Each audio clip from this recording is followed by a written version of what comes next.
Good morning, everyone. We'll continue today with our lecture. Today, we will talk about the insulators and the conductors. We'll see the differences between the insulators and the inductors. Insulators are those objects that they have the electrons are tightly bound to their parent atoms. So when you charge those objects, you have the electrons stationary on those objects, and that's why those charges are called static charges. The difference is in the conductors. Conductors, they have the electrons floating, moving freely within the conductor itself. So once you introduce charges to this conductor, those charges are going to move, and based on the, as we will see later on, the potential difference you have within the inductor, you cause those charges to flow in that direction and resulting in a current. But what we need to know that any charges that we introduce to the insulator, either by adding electrons, charging it, making it negatively charged, or taking electrons, as we have seen in the experiment, making it positively charged, those atoms are going to be ionized and those charges are going to be stationary. Now let's look at differences here when it comes to charging a conductor. If we have a plastic rod and we rub this plastic rod with a piece of wall, in this case, we know that the piece of wall will tend to lose electrons to the plastic rods, and that's why here the electrons will move from the wall and will lay on the plastic rod. And those charges are going to be static charges. They're going to be stationary distributed on that plastic rod. Now, if I bring this rod close and touch a conductor, a metal, what's going to happen? Those electrons are going to jump once it touches the conductor, are going to jump on the conductor, and then, as you see here, and then they will be freely distributed all over the conductor. By bringing this charged plastic rod and making it touching the conductor, the electrons are going to jump on the conductor and then eventually distribute all over the conductor because they can move freely. So this is when I have this static charges on this rod touching the conductor.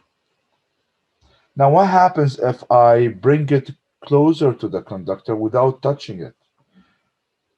As what we are seeing here, this is that's a glass rod. When I rub a glass rod with a piece of silk, now here the opposite's going to happen. The electrons are going to leave the glass rod and go to the silk. Then the glass rod is going to become positively charged, electrically positive. Now, if I bring this rod closer to the metal, as we see here, without touching it, what's going to happen? Those charges are going to attract the opposite charges of the conductor of this metal, and that's why you can see that the electrons are going to be as close as possible to the positive charges on the positive rod, and then the positive charges are going to be as far as possible due to the repulsive force between those positive charges and those ones, so they will become as far as possible. This is what we call the charge polarization. By bringing this positive rod close to the conductor, to this metal, I forced the negative charges to be displaced from the positive charges, causing a polarization in this metal. So now, because of this positive rod, I have this metal separating the negative charges from the positive charges. Now let's look here at an instrument that we call an electroscope. This electroscope is an instrument that is made of a conductive sphere with a conductive rod and two leaves that are flexible to move. Then if I bring a positive rod close to this electroscope, the sphere, this conductive sphere, what's going to happen? Exactly the same thing we have seen before. It will attract the negative charges to become close right at the surface here, and then this is going to result with the positive charges being on the leaves because the leaves is the far away point from the positive rod. Then those two leaves are flexible to move, and the positive charges on those two leaves are going to induce enough force to make those leaves swing far away from each other. And that's why I have the two leaves moving away from each other. All this happened because of this positive rod that attracted the negative charges on the sphere, on this conductive sphere, and as a result, positive charges far away. Same charges are on those two leaves that can deflect very easily, and that's why they move far away from each other.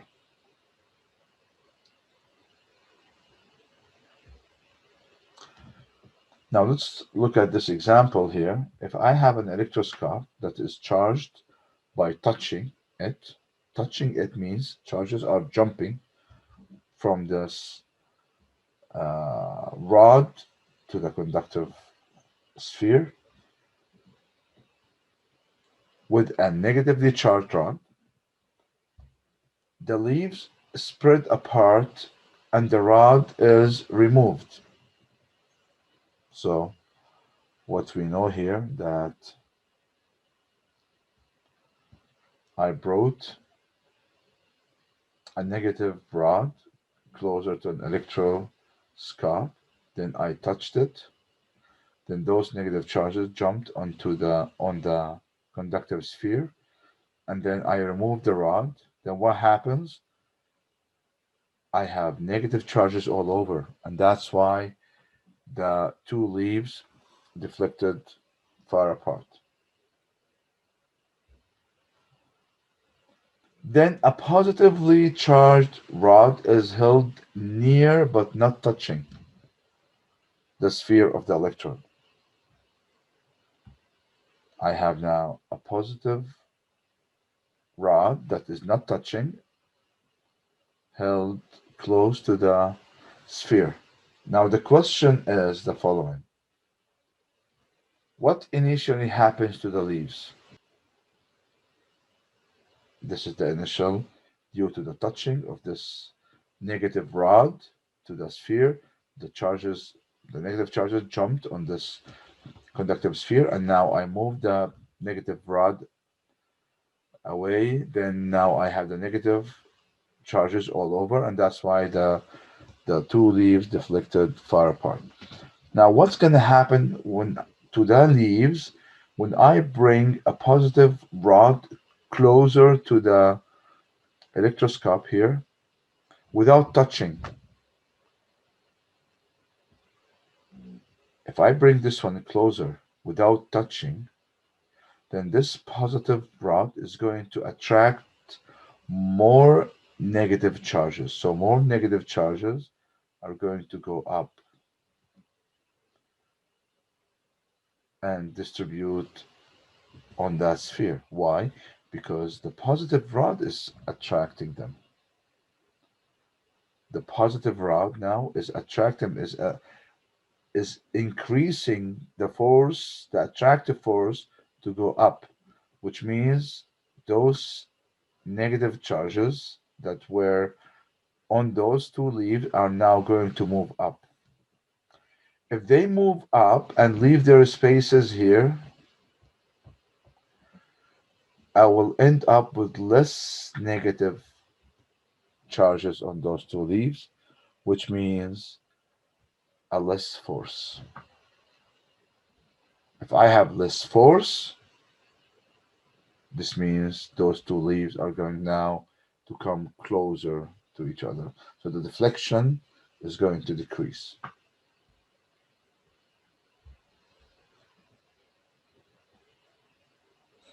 So that's what's going to happen. So the answer is B.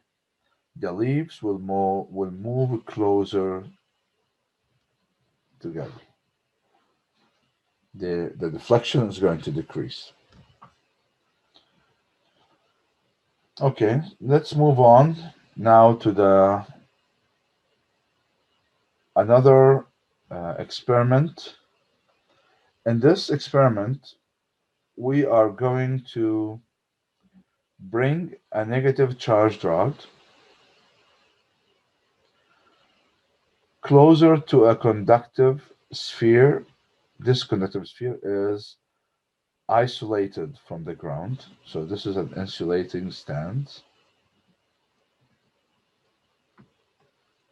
If I bring a negatively charged rod closer to this conductive sphere without touching it, what's going to happen? It's going to cause a charge polarization, which means that now the positive charges are going to be closer to the negative rod, and the negative charges are going to go to the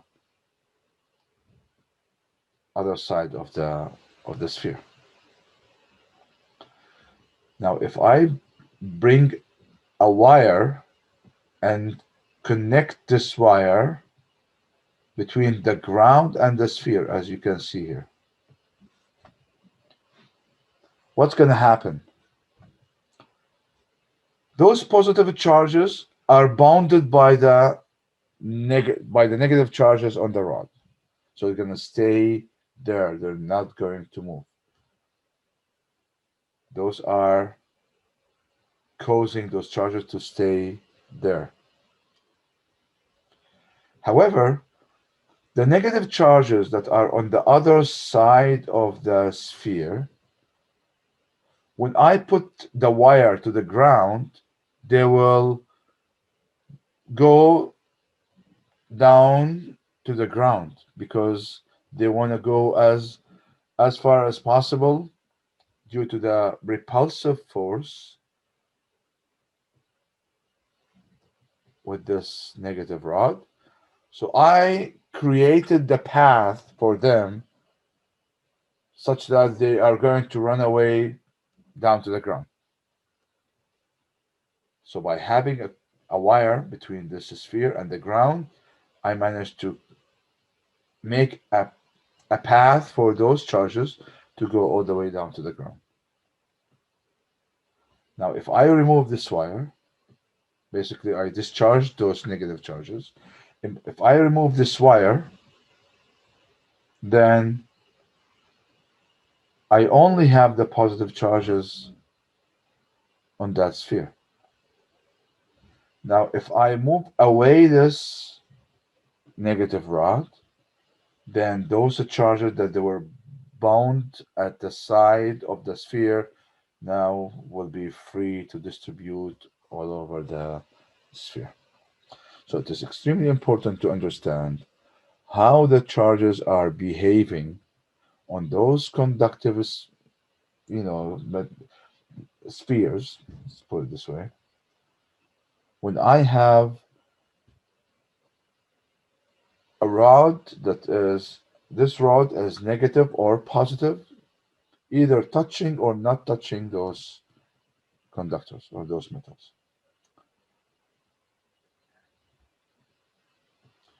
Now let's move on to the force that is causing all those reactions to happen.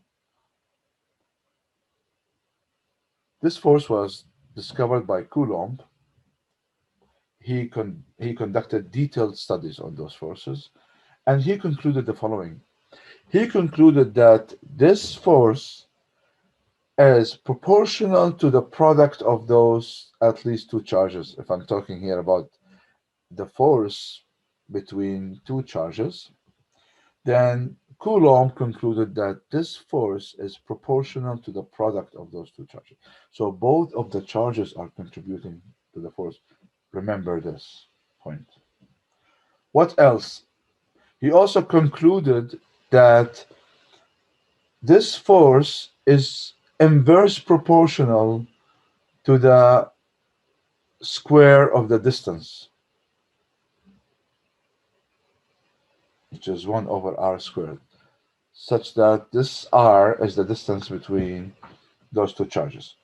So if I am to write this force, the equation that defines this force, then I have here the magnitude of this force equals to K, which is the Coulomb's constant,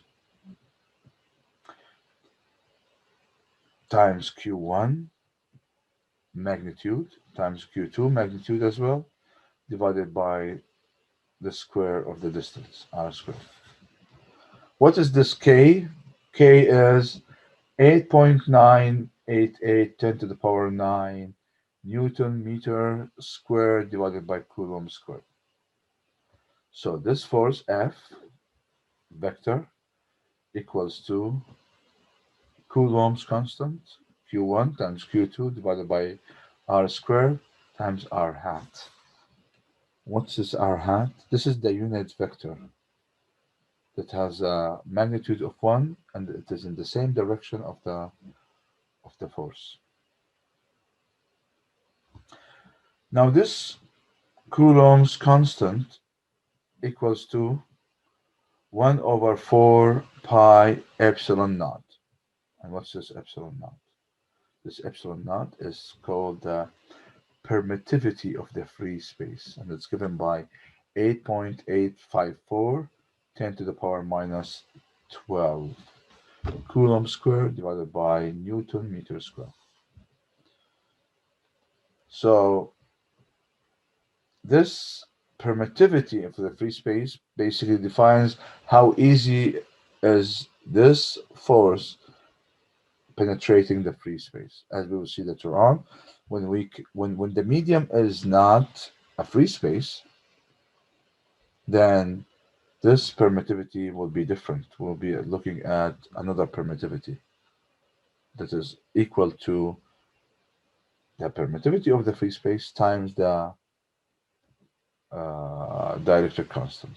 We will look at this epsilon r later on.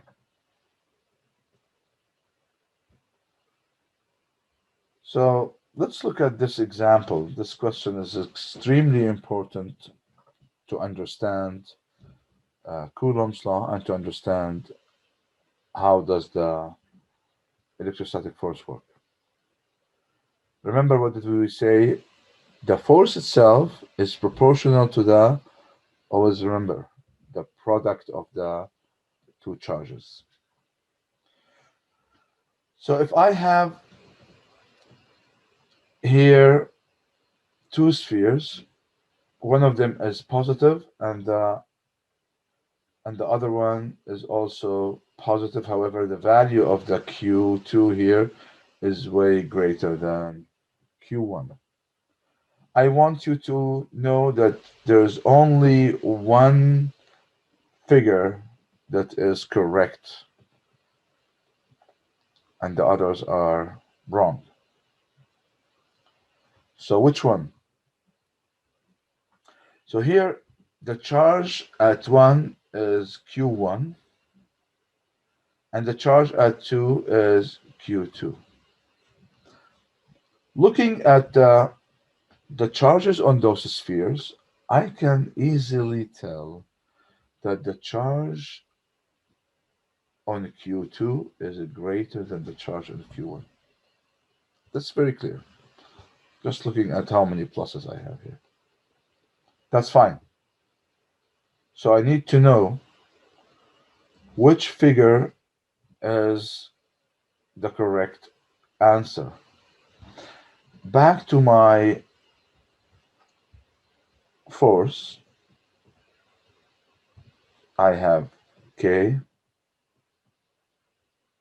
Q1, Q2 divided by R squared, R hat. So if I am to look at this as the force Q1 on a Q2, which means due to Q1 on a Q2,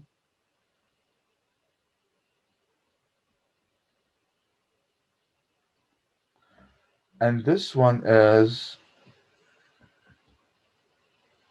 F due to Q2 on a Q1. The first thing I can notice here that both of those forces are in the same direction. And this is wrong. Why wrong? Because those two charges are the same, are alike. And charges that are from the same type, they repel each other. Should be repulsive force.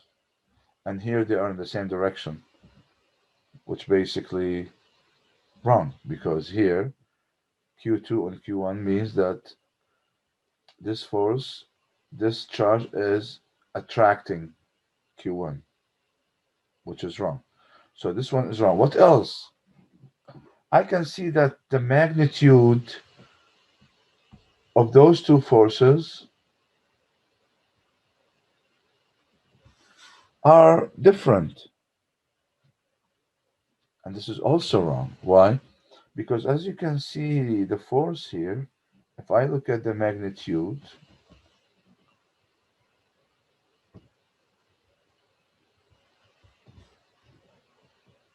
both forces should have the same magnitude because both the charges are contributing to this force.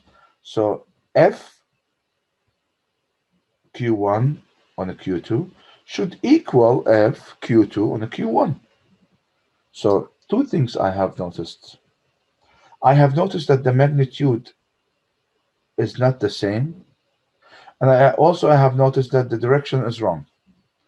So this one is wrong.